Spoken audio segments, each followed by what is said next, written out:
L'éditorial du matin, c'est une réflexion sur l'actualité brûlante, des développements importants, des sujets d'ALIA et d'intégration. C'est tous les matins sur Studio Qualita.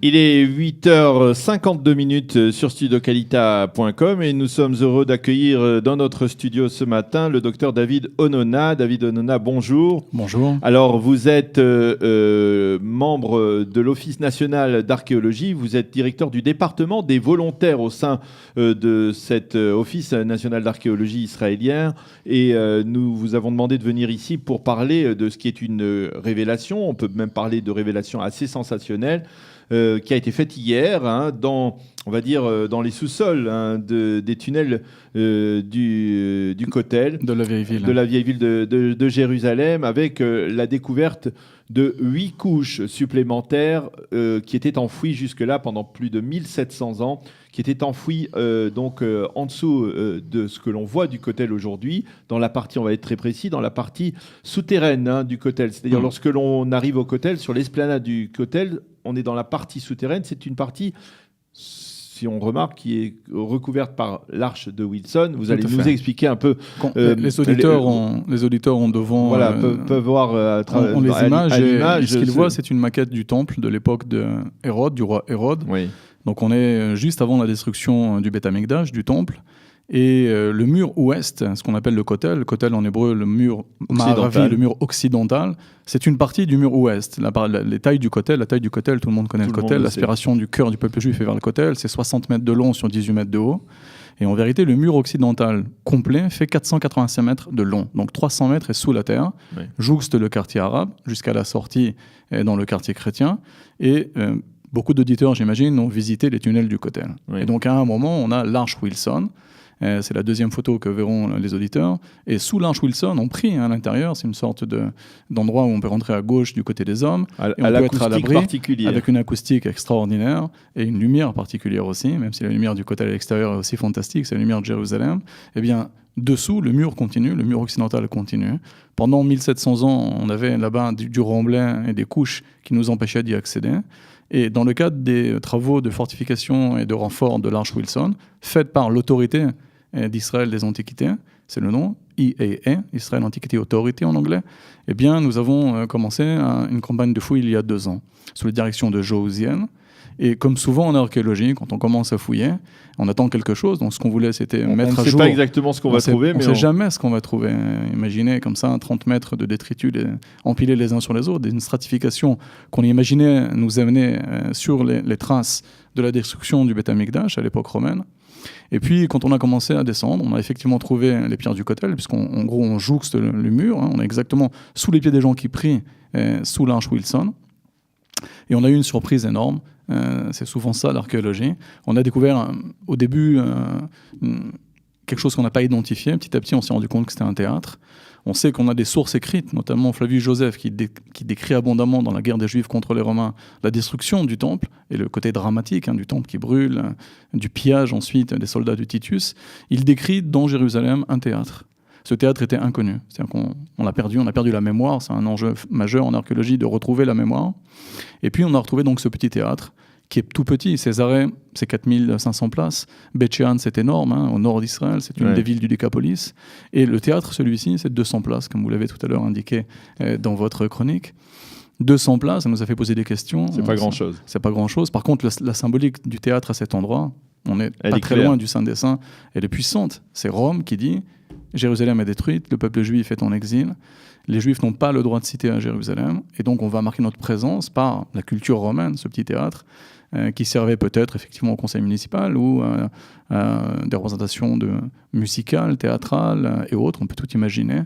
L'objet était de désacraliser le site, montrer aux Juifs parce que la force du peuple juif était liée bien sûr au temple, au Beth Amikdash, désacraliser Jérusalem et montrer que Rome dominait. Et donc sur les remblais de la destruction du temple, ils ont édifié ce petit odéon.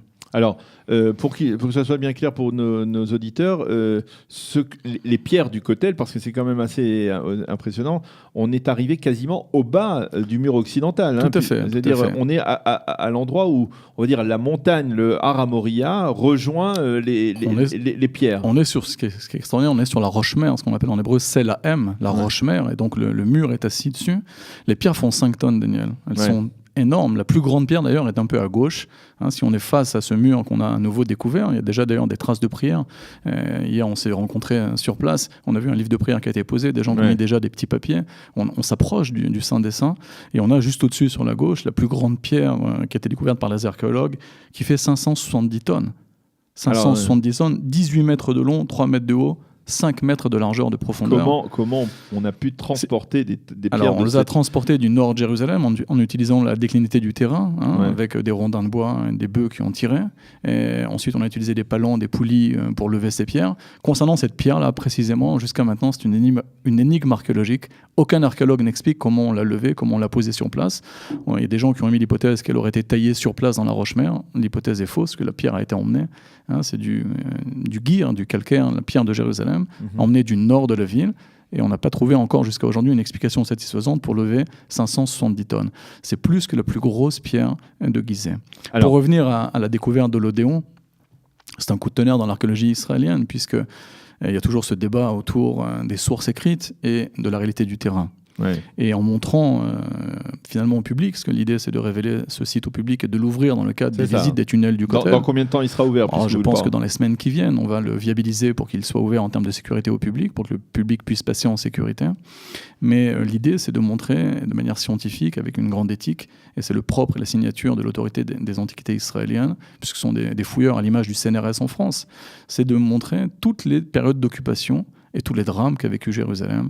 Jérusalem a été conquise, reprise, reconquise, reprise. Elle est dans le cœur du peuple juif depuis des millénaires. Elle est le centre du peuple juif.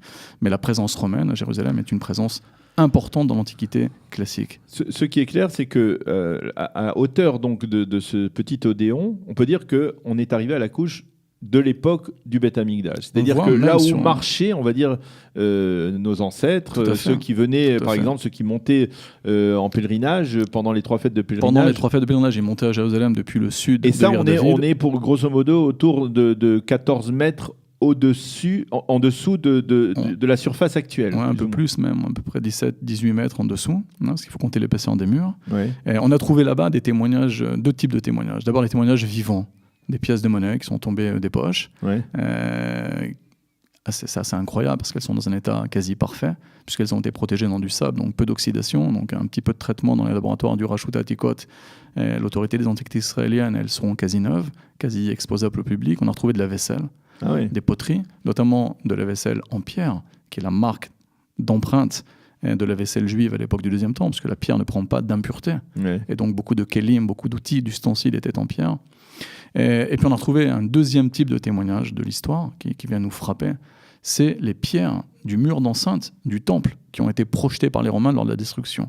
Et on a vu hier, sur la droite de l'Odéon, ces pierres qui sont posées à même le sol, comme on les voit d'ailleurs, le public les connaît peut-être, dans le centre Davidson. Et ces pierres-là viennent du haut de la muraille, elles ont été précipitées avec des bras de levier en fer par les Romains pour détruire l'enceinte du temple autour. C'est-à-dire que quand on dit que les Romains ont détruit le temple, ce qu'ils ont détruit, c'est le Kodesh HaKodashim, tous les bâtiments qui étaient sur la surface du temple, et le reste est intact. Puisque même en accédant d'ailleurs à cet Odéon, on voit encore les mikveh, les bains rituels qu'utilisaient les Kohanim pour se tremper. Également, on voit aussi des mikveh pour la vaisselle, puisque la vaisselle aussi devait être purifiée. Il y en a un juste à l'entrée de l'Odéon. Et donc, ce que les Romains ont détruit, c'est simplement, ils ont arasé le mont du Temple. Pendant des siècles, on a cru que tout était détruit, qu'il ne restait que le Kotel. Et aujourd'hui, ce qu'ils se donnent à voir au public, c'est ça qui est fantastique dans l'archéologie, c'est de redécouvrir la Jérusalem d'en bas. Alors, on serait tenté de parler avec vous pendant de nombreuses minutes. Une autre question, est-ce qu'il y a une poursuite de ces fouilles? Est-ce qu'on s'apprête à découvrir d'autres vestiges de cette époque dans cet même environnement? Alors, partout où on met un coup de pioche à Jérusalem, on est dans l'histoire.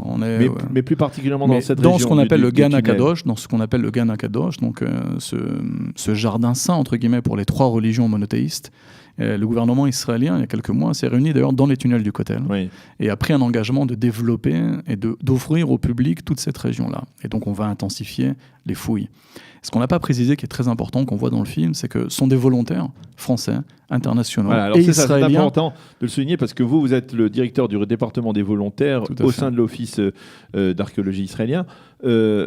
Combien y a-t-il de bénévoles, de volontaires qui participent à ces fouilles et qui sont les Israéliens? De quelle nationalité viennent les autres? On a essentiellement les Israéliens, parce que pour des raisons évidentes, ils sont déjà sur place, ils habitent ici. Les Israéliens sont férus d'archéologie et d'histoire. C'est une des caractéristiques du peuple israélien, de plonger les mains dans leurs racines et de toucher le passé avec les mains. Donc on a beaucoup de volontaires.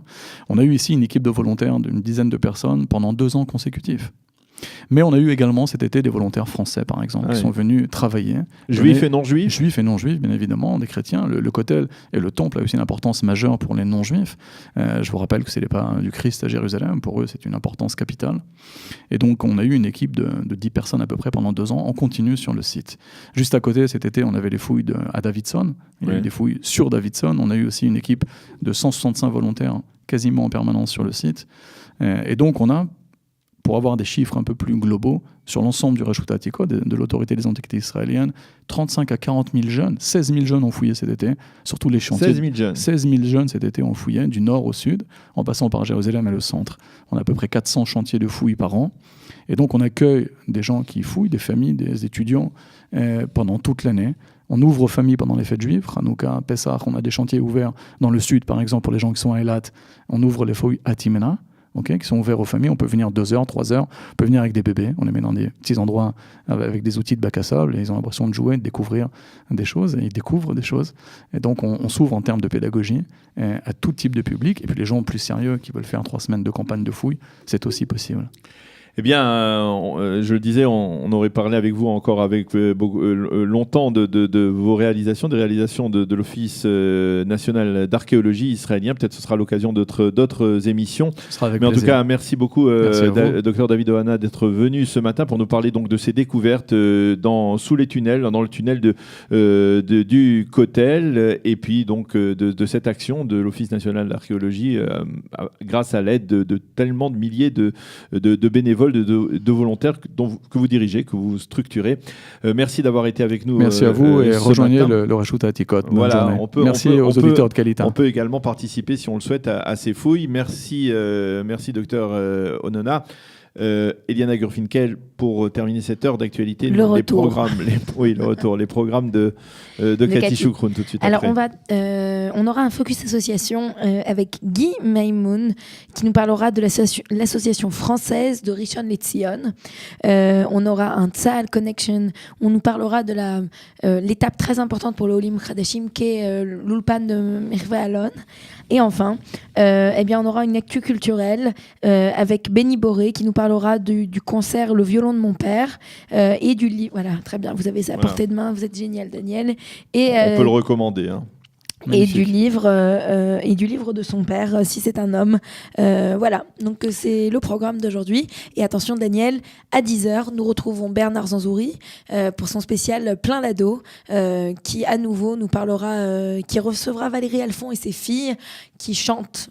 Je vous laisse découvrir ça un peu plus tard.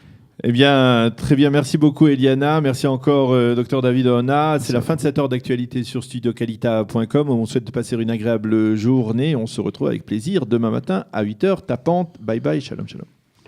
Shalom.